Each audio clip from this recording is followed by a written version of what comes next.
It is Kiss 104.1, Atlanta's R&B. We got a very exclusive interview, everybody. I was promising it to you. This is one of the people in Atlanta that makes Atlanta a great city, so many different ways around. He is a person that has spoken up against so many atrocities that are facing African Americans, both locally and nationally. And, ladies and gentlemen, he's been a son of our city. I saw him in the airport a few years back and was like, homie, you need to run for mayor. He was like, yeah, okay. I love him. I love him too. Our brother, ladies and gentlemen, the one and only Killer Mike is on. What up, my friend? Hey, good morning to Atlanta. Kiss 104, we here, bro. How you feel, man? You good? I've been in L.A. for the last few months recording. But no, Kiss is glad to be here. I'm good, man. I'm blessed. I'm happy to be home and happy to be talking to y'all. What's going on? So listen, you know, there's so much going on in and around the country. You have been a person that I've respected for so long because not only your knowledge and history of not only just of black people in America, but of what Atlanta, what makes Atlanta great. And just to piggyback off of that, what do you think about the indictment against Sheriff Victor Hill in Clayton County, Mike? Oh, everybody from Atlanta know don't talk bad on Victor Hill. I don't want no trouble. I hope.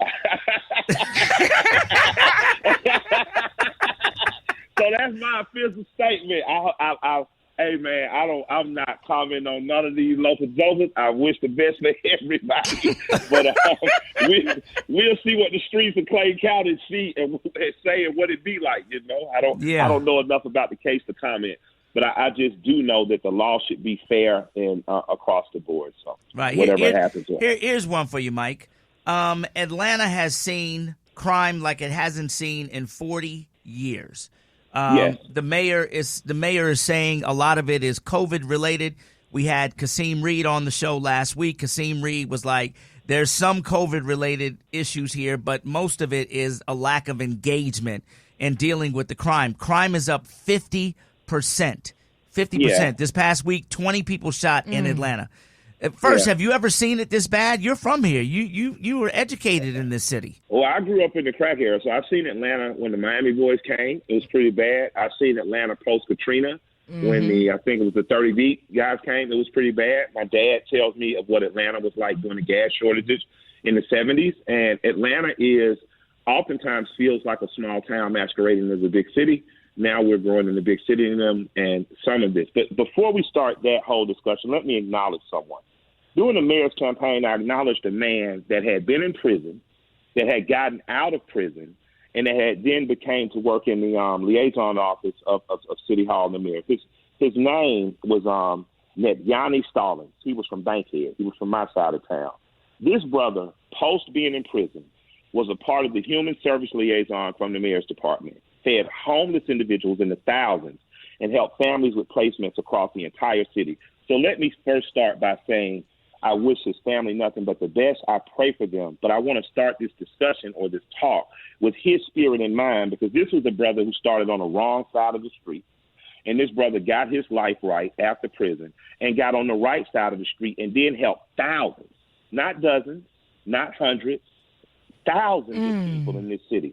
So the first people that I want to talk to are the people in the streets, the people who call themselves street people, the people who may be considered criminals, the members of street fraternities, all these people who the world looked at like you on the other side of the street. This brother made it from that side.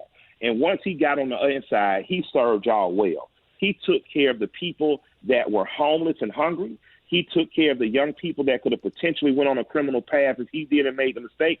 He took care and made sure families. So I got to invoke the name of this brother, Yanni Stallings, because this discussion today, I'm having his spirit on my heart as I'm talking. I want to talk to streets right now, to young people who may be doing very simple stuff, like stealing cars, stealing out of cars, taking.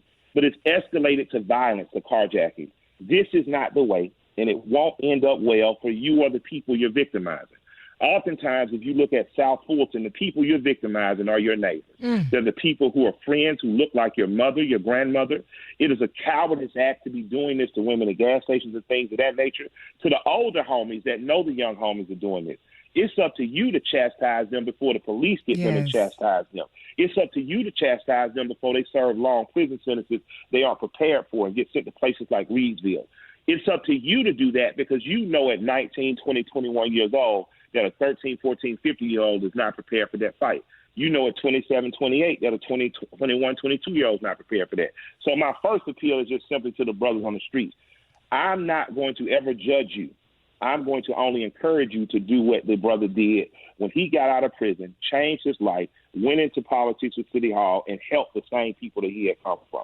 I'm going to do this in the name of Netanyahu and say we have to, in the streets, figure out a different way. Well, how do we do that? Well, a big part of the things that we could start to do is to start to get our young people as early in high school into trades programs, into programs like Gary Davis's Next Level Boys Academy. Mm-hmm. We need to start to also get them into trades program like GABTA, Georgia Builders and Trades Association Youth Bill. They have 80 slots open. Young men and women from all over the West Side can come, get their GEDs, get educated on trades for free. Well, Mike, why do you always talk about trades?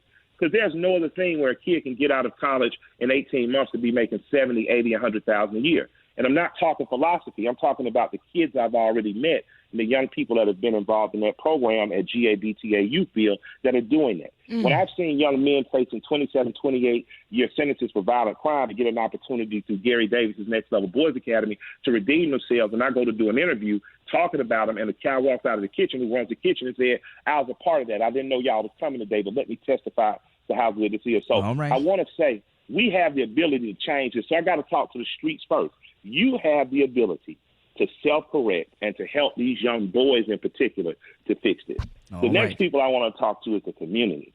The community oftentimes knows what's going on, but we have to do a better job of looking out for one another. I don't only watch from my house, I watch from my neighbors' houses too. Sometimes I'll sit at the gas station after I pump just to make sure the lady next to me who's pumping doesn't get harassed, doesn't get. In particular, black men, I would say follow the course of what you see the Nation of Islam do. The Nation of Islam don't really discourage or downtrodden anybody. They take men who are vulnerable, who are weak, and women, and they lift them up. They teach them a better way. They say, they say that this is what you can be. The savage is not what you are. And those men and women perform in a way in the community that inspires people. So I want to say to the community, let's get back to putting our arms and hands around each other. Let's look out for one another.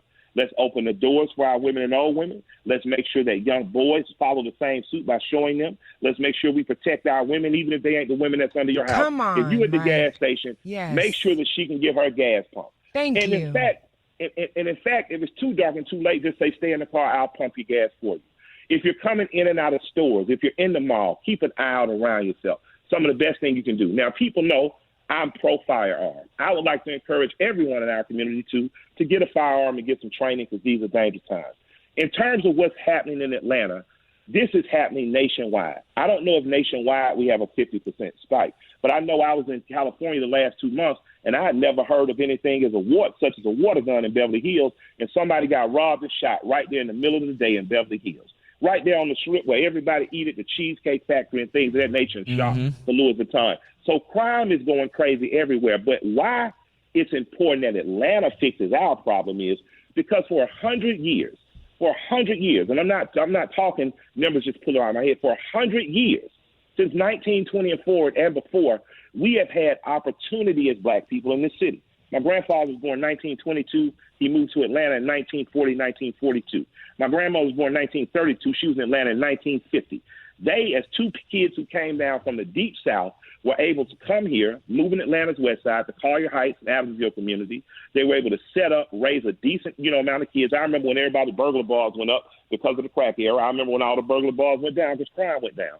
What I want to say is, if this city enabled those people to raise me, we can make sure this city for the next 100 years is like that. But we can't do that. We cannot do that if on the street level, the streets are allowed to be in anarchy. And that's talking to the streets. It ain't talking to nobody controlling the streets but the streets. We cannot do that if our community is cold and callous and not looking out for one another. And that's talking to my communities, whether that's Mechanicsville, Summerhill, Peoplestown, Collier Heights, East Atlanta. We have to start to look out. We have to be a community watch, and we have to start operating in a Nation of Islam-like way in terms of protecting our women and children. All right. And that simply means be disciplined and be man-like in your handling. The other thing from the politics side of it, I don't have a lot of criticism or critique for our politicians. What I do have to say is, though, Atlanta has always been a city where our political figures, past and present, have gotten out.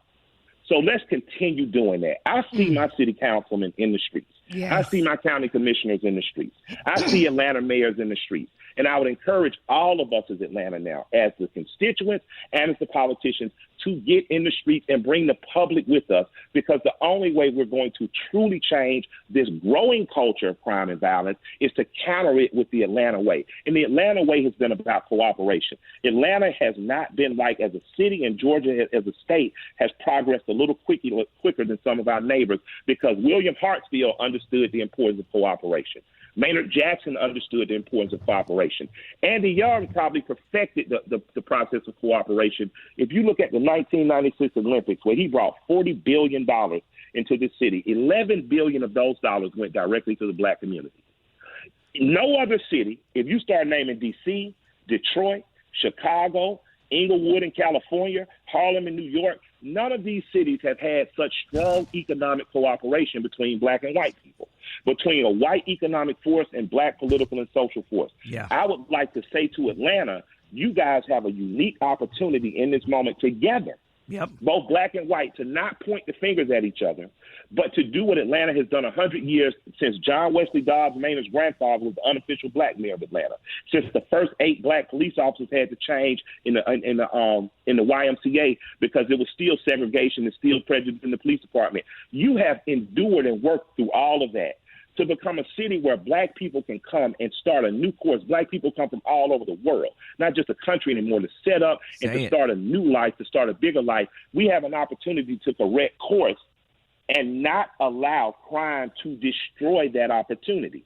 If we do that, we are at fault. And when I say we, I mean the people in Atlanta, both black and white, who refuse to consolidate, refuse to cooperate. One of the most tragic things that happened after my speaking with the mayor, which I didn't expect to be there, Tip brought me along, right?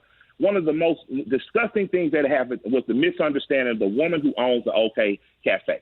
This woman thought that somehow I wanted people to destroy white businesses, and I had on a Kill Your Master shirt, and I was talking, and I thought, first of all, don't assume yourself my master, because I have none. But what's worse is, instead of she and I getting on the phone and her saying, what did you mean? She wrote an article that immediately thought I was against her. That is not the Atlanta way. So at some point, I decided in the future where I was like, I'm not ever going to talk to this woman to go to her restaurant. At some point, I'm going to sit with this woman and we're going to have a conversation. Because if white and black Atlanta become these two separate entities fighting each other, then this city begins to be just like every other polarized city in the country. And as I travel around the country, relationships are not good. Our relationship isn't perfect, but we have a relationship. There's a lot of money in Atlanta, both black and white. There's a huge amount. I just told you Andy brought $40 billion, $30 billion went to corporations white, $11 billion went to corporations in black community. We need to make sure that we're getting that bag together and taking care of our city. All right, Killer Mike. We need to make sure that as we pump our fists in the air and say we want justice, that the people next to us don't often look like us. So it is a total tapestry of this whole city. So I want us to know that if we make Atlanta unsafe for our mothers and sisters and daughters, that's wrong on us morally. Okay. If we make Atlanta unsafe, or keep Atlanta, or allow Atlanta to remain unsafe, where people want to shop and spend money, we're actually going to drive money and jobs outside of our city.